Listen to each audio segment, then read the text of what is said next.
Hello, my name is Hakon and welcome back to my channel and a little Zoia tutorial for you today, and one that for the first time features two Zoias rather than just one, because today I'm showing you something that can only be accomplished if you have two. Now, there is so much you can do with just a single Zoia, but you will, if you do a lot of patching, come up against some limitations.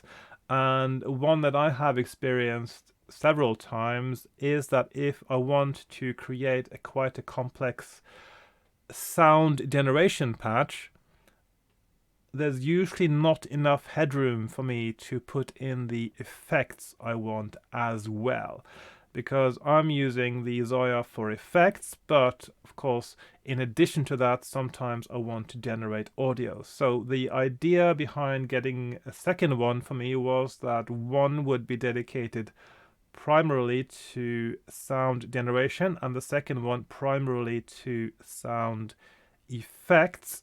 And the one for effects also would be the primary one for controlling things like sequences and MIDI generation, etc., etc. With, of course, the option of also doing some sound generation on it, should that be required, and if there were enough headroom for it, which there usually would be. So that's why it makes sense to have two. But of course, if that is the reasoning, then you may start thinking, okay, so I want to use a Zoia for sound generation, but what if I had one more? Then I could make so much more sound, because when you start using a lot of oscillators, for instance, then you will quickly bump against the maximum CPU usage. And you may find some limitations in what you can do with the sound compared to what the idea you might have had when you started patching. So this is actually one of those things that I'm going to show you now. Is one of the things that I needed to check for myself in order to rationalize, I would say, for me not to get a third Zoia, because right now, as I am making this video, there is actually a Eurobureau available on eBay that is at a very reasonable price, and it is very tempting, but I don't technically need it, and this patch is something that demonstrates to me that I think I will be okay without it. So what this patch I'm going to show you does, or this combination of patches, I should say, is for a way for you to use several patches on your sound generating Zoia to create sounds that you can swap between during a performance, while playing, while a sequencer is running. It does have some limitations, I'll get back to those, but the principle is that I wanted to see what happens if I run a sequencer on the controlling Zoia, and for each step I actually swap which patch is active on the second Zoia, and the sound that is generated comes from different patches, and what kind of limitations that would give me on the way I control it, on the timings, for instance, those kinds of things.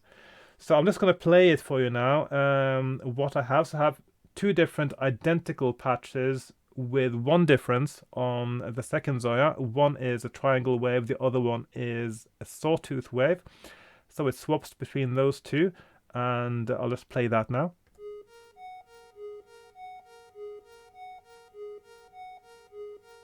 You can see it swaps between patch 1 and 2 on the second Zoia now, as this is running. So that's the general idea of it, that you can create so much more sound even within relatively narrow time frames by using multiple patches on a second Zoia, as long as you have two and you can control it from one. So how that works, I'm going to show you now. So first of all, first things first, the patch change is done over MIDI. It has to be done over MIDI. And if you go to your setup menu, Shift and this button in the corner, you can set your MIDI channel that will control the Zoia. Mine is set to channel 14 now, and that is just because that's a channel that was available in my setup. No other device uses that. And when I then send a program change from another MIDI device with a value of 1, so a MIDI value of 1 sent to this Zoia, and then is gated as a program change, will cause this Zoia to swap to patch number 1, and likewise if I send a value of 2, it will swap to channel 2. So on this Zoia I have here a MIDI program change out module set to channel 14 for controlling this, and with a trigger input and a program change value output. So that's the one that is controlling which patch, 1 or 2, that is active on this Zoia.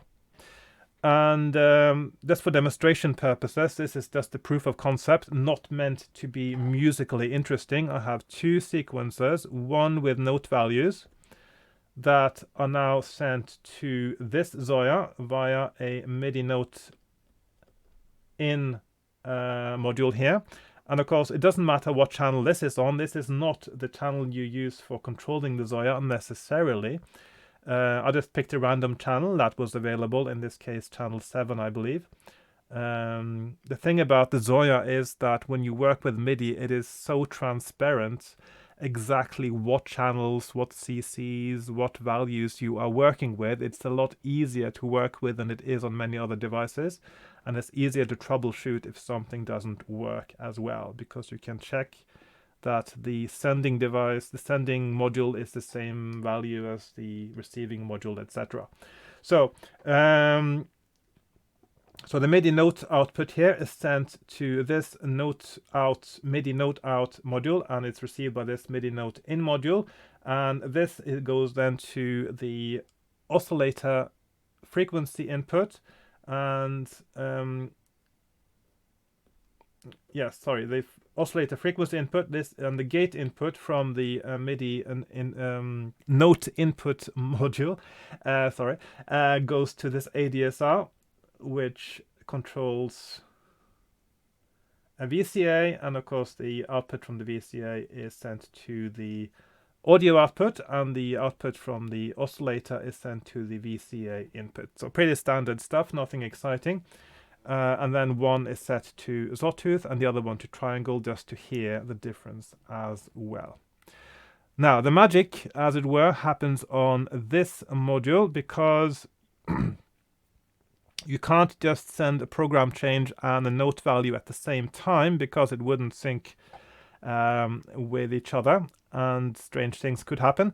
So I have 2 different sequencers here now. One is for note values, the other one is for program changes. Now I could have merged these together and created a 2-track sequencer, but to make it tidy in my demonstration, I'm just going with 2 sequencers now. So this second sequencer here, also 4 steps, is the one that creates the program changes. And of course, the way program changes work, if you're sending it from a sequencer, is that the first value you get, the note value A0, is a value out of 0. And 1 step up, 1 note up, is a value of 1. 2 note steps up is a value of 2. So it's quite easy to keep track of. If you do this a lot, it might be worth making a little table where you put the different note values and the equivalent output values for MIDI, if that is what you are doing with it. So in this case, it's swapping between 1, 2, 1, 2, as thus. And the output from that sequencer goes to the MIDI program change output, and that's the one that selects which channel is being sent out. and that is received by this Zoia. Okay, I hope you're clear so far. And the whole patch is controlled by an LFO. And it sends its output to one place, and that is a multiplier module. And this is not something that's necessary for you to make. The only reason I've made this multiplier module is so that I can switch off the sound with a push button here. I'll just show you how that works, because this is a useful little feature if you are making user interfaces, and many of my tutorials are indeed on how to interface with a Zoia. So I only want this LFO to be connected to the rest of the patch if I push a button, and one of the ways you can do that is to create a multiplier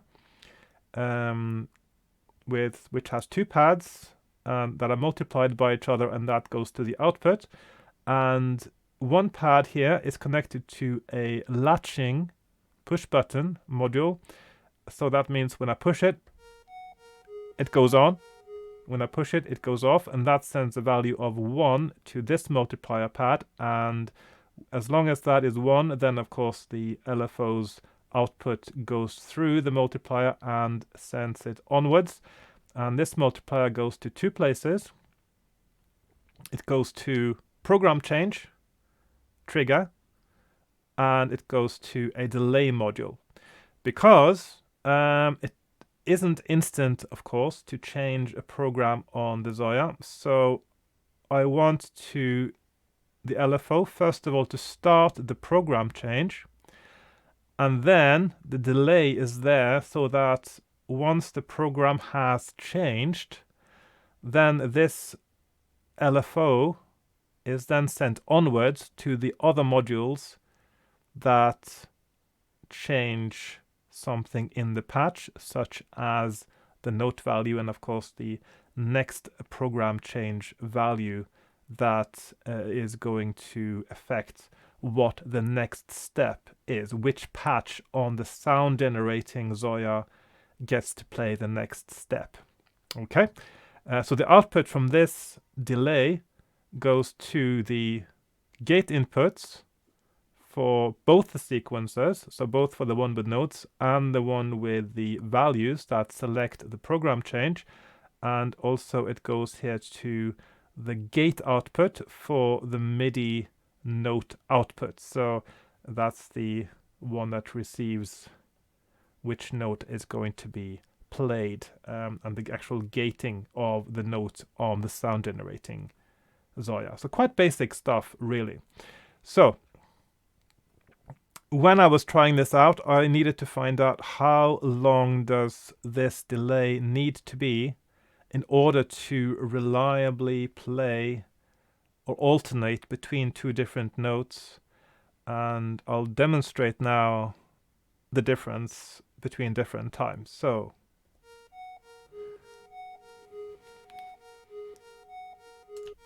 I'll just switch off the effects now. So right now you can hear both notes working quite well. If I reduce the delay time, still fine. At 33.3, it may start dropping some notes. Also depends on how fast it's going now.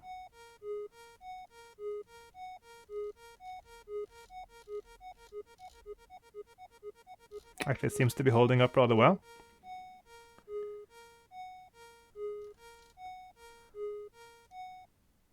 Okay, now I'm down to 28 microseconds, and now it's not working anymore. So it takes a little bit longer than that. And of course now it doesn't get all the steps. It gets most of them.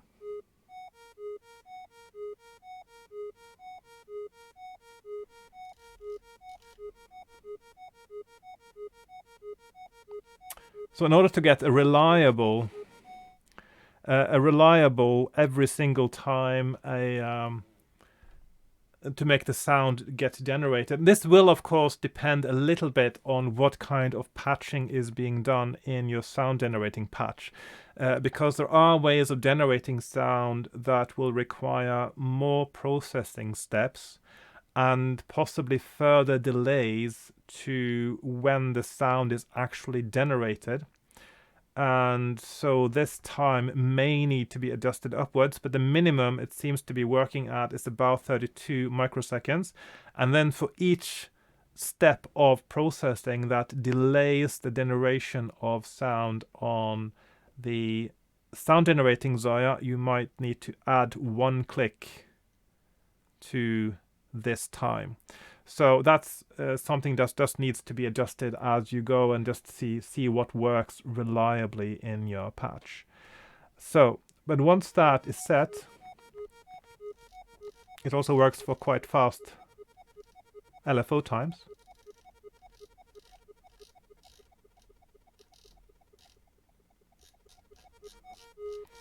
Of course, you can imagine a time that the LFO is actually going to go so fast now that it is going to stop working.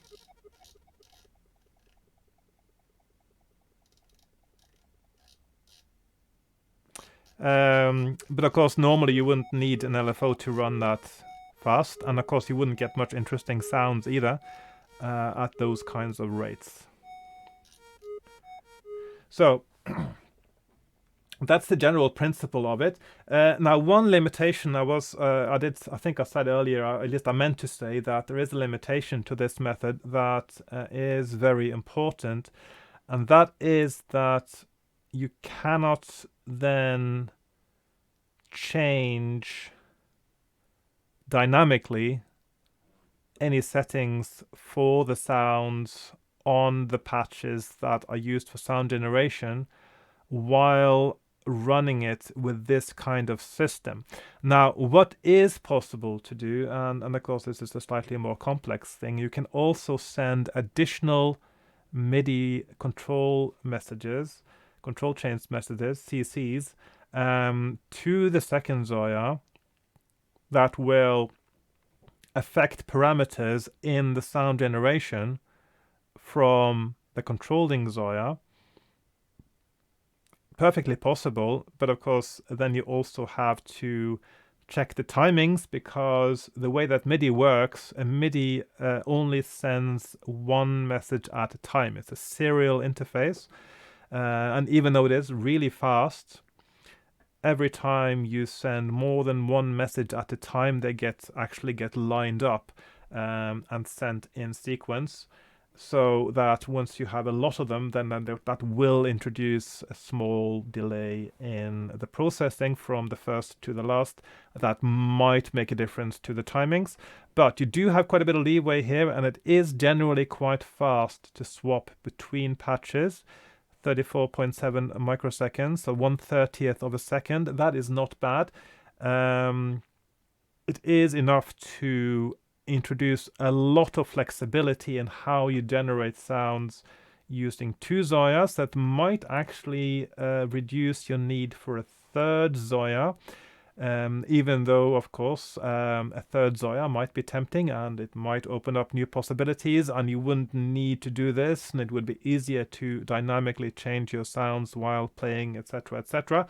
At least having this kind of option available to you in quite an easy way is something that adds possibilities that you may have overlooked once you get your second Zoia, or once you consider getting your second Zoia. So that's all I wanted to show you today.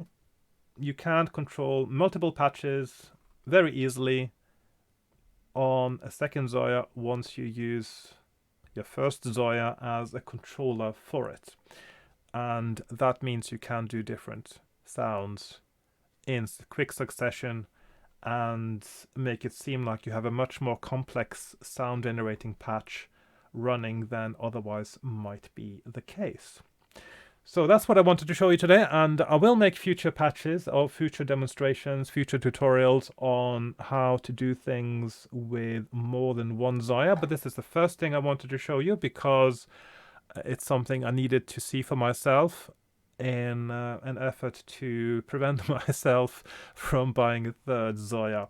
So that's all I wanted to tell you today. So if you want to support my channel, there's the usual things: like, share, subscribe, Patreon, buy my books, poetry mostly, and buy my artwork, buy my music. All the links in the description below, and I will see you in the next episode. And so thanks for watching, and goodbye for now.